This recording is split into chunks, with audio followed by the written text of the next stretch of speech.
Welcome to our channel. ఈ క్లాస్లో వచ్చేసి మనము డిఎడ్కి సంబంధించిన విద్య మనోవిజ్ఞాన శాస్త్రం సైకాలజీ గురించి చూద్దాము. లాస్ట్ వీడియోలో మనము మనోవిజ్ఞాన శాస్త్రం అర్థం గురించి చూసాము కదా. ఇప్పుడు మనం విద్య మనోవిజ్ఞాన శాస్త్రం అర్థం గురించి చూద్దాము. ఈ వీడియో కనుక మీకు నచ్చితే లైక్ చేయండి, షేర్ చేయండి, అలాగే సబ్స్క్రైబ్ కూడా చేయండి. విద్య మనోవిజ్ఞాన శాస్త్ర అర్థం గురించి చూద్దాము. ఇప్పుడు మిగతా అన్ని సహజ శాస్త్రాల లాగా మనోవిజ్ఞాన శాస్త్రానికి కూడా రెండు దృక్పథాలు ఉన్నాయి. ఏంటి అవి అంటే శుద్ధ శాస్త్రము, అనుప్రయుక్త శాస్త్రము. ఇవి రెండు దృక్పథాలు ఉన్నాయన్నమాట. అలాగే మనోవిజ్ఞాన శాస్త్రం ఒక పెద్ద శుద్ధ శాస్త్రంగా ప్రవర్తనను అధ్యయనం చేయడానికి సూత్రాలను రూపొందిస్తే వాటికి క్రియాత్మక ఉపయోగం అనుప్రయుక్త మనోవిజ్ఞాన శాస్త్రాలలో జరుగుతుంది. ఇప్పుడు మనోవిజ్ఞాన శాస్త్రం సైకాలజీ అనేది శుద్ధ శాస్త్రంగా ఉంటే అనుప్రయుక్త మనోవిజ్ఞాన శాస్త్రాలలో వేరేది క్రియాత్మక ఉపయోగం అనేది అనుప్రయుక్త శాస్త్రంలో జరుగుతుంది. మనోవిజ్ఞాన శాస్త్రంలో వివిధ అనుప్రయుక్త శాస్త్రాలు ఉన్నాయి. ఉదాహరణకు ఏంటి? Child psychology, clinical psychology, crime psychology, industrial psychology అనేవి ఉన్నాయి. అలాగే విద్యా మనోవిజ్ఞాన శాస్త్రం కూడా మనోవిజ్ఞాన శాస్త్రం యొక్క ఒక అనుపయుక్త విభాగమే. విద్యా మనోవిజ్ఞాన శాస్త్రం శుద్ధ మనోవిజ్ఞాన శాస్త్రం యొక్క జ్ఞానాన్ని, అది రూపొందించిన సూత్రాలను, పద్ధతులను విద్యా సంబంధ పరిస్థితులలో అనుప్రయుక్తం చేస్తుంది. అంటే విద్యా మనోవిజ్ఞాన శాస్త్రం విద్యా విషయ పరిసరాలలో అభ్యాసకుడి, ఇతర సంబంధిత వ్యక్తుల అనుభవాలను, ప్రవర్తనను అధ్యయనం చేస్తుంది. విద్యా మనోవిజ్ఞాన శాస్త్రాన్ని వివిధ మనోవిజ్ఞాన శాస్త్రవేత్తలు ఈ విధంగా నిర్వర్తించారు. ఏంటంటే చూద్దాము. ఇదేంటి? ఇప్పుడు విద్యా మనోవిజ్ఞాన శాస్త్రం శుద్ధ మనోవిజ్ఞాన శాస్త్రం యొక్క జ్ఞానాన్ని, జ్ఞానాన్ని, అవి రూపొందించిన సూత్రాలు, పద్ధతులను విద్యా సంబంధ పరిస్థితుల్లో అనుప్రయుక్తంని చేస్తుంది. అంటే విద్యా మనోవిజ్ఞాన శాస్త్రం విద్యా విషయ పరిసరాలలో ఉన్న అభ్యాసకుడికి ఇతర సంబంధిత వ్యక్తుల అనుభవాలను, ప్రవర్తనలను అధ్యయనం చేస్తుంది. ఇదే విద్యా మనోవిజ్ఞాన శాస్త్రము. దీంట్లో కొందరు శాస్త్రవేత్తలు ఏమేమి చెప్పారో చూద్దాము. క్రోక్రో వచ్చేసి విద్యా మనోవిజ్ఞాన శాస్త్రం పుట్టిక నుంచి వృద్ధాప్యం వరకు వ్యక్తి యొక్క అభ్యాసన భావాలను వివరిస్తుంది. ఏంటి? పుట్టినప్పటి నుంచి చనిపోయి అంటే ఓల్డ్ ఏజ్ వరకు ఉన్న విద్యను చూపిస్తుంది. ఏంటి విద్యా మనోవిజ్ఞాన శాస్త్రం చెప్పింది ఎవరు అని అంటే క్రోక్రో.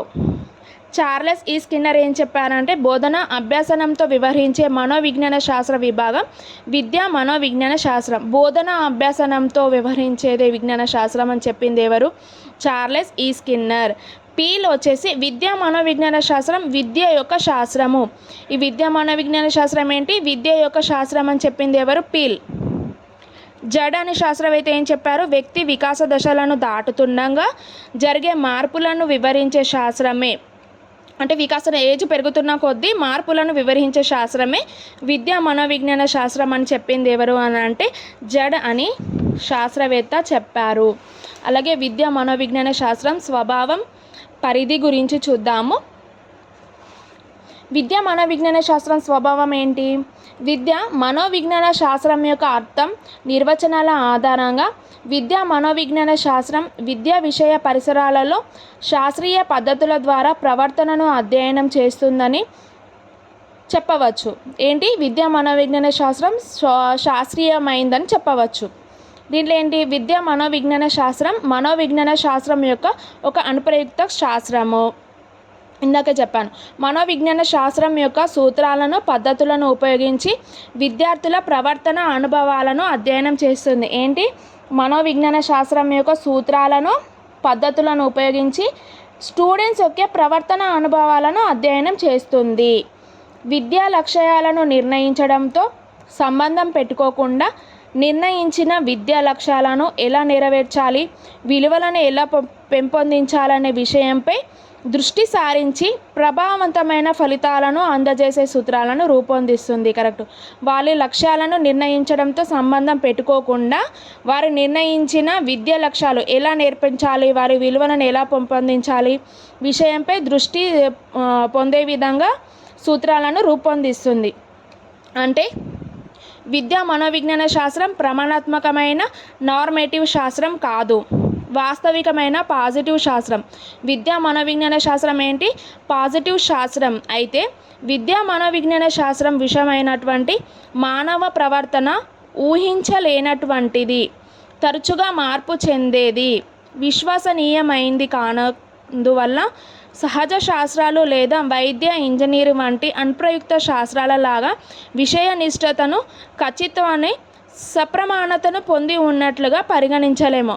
ఇప్పుడు మైండ్ సెట్ ఒక్కొక్కరిది చేంజ్ అవుతూ ఉంటుంది కదా, ఆ విధంగా అన్నమాట. అయితే విద్య మనోవిజ్ఞాన శాస్త్రం ఏంటి? మానవుడు ప్రవర్తన ఊహించలేనిది, త్వరగా మార్పు చెందుతుంది, తరచుగా మార్పు చెందుతూనే ఉంటుంది కదా. అలాగే ఇది విశ్వసనీయమైనది కానందువల్ల సహజ శాస్త్రాలు లేదా వైద్య, ఇంజనీరింగ్ వంటి అప్రయుక్త శాస్త్రాల లాగా విషయ నిష్టతను, ఖచ్చితత్వాన్ని, సప్రమాణతను పొంది ఉన్నట్లుగా పరిగణించలేము. ఇది విద్యా మనోవిజ్ఞాన శాస్త్ర స్వభావము, అర్థము.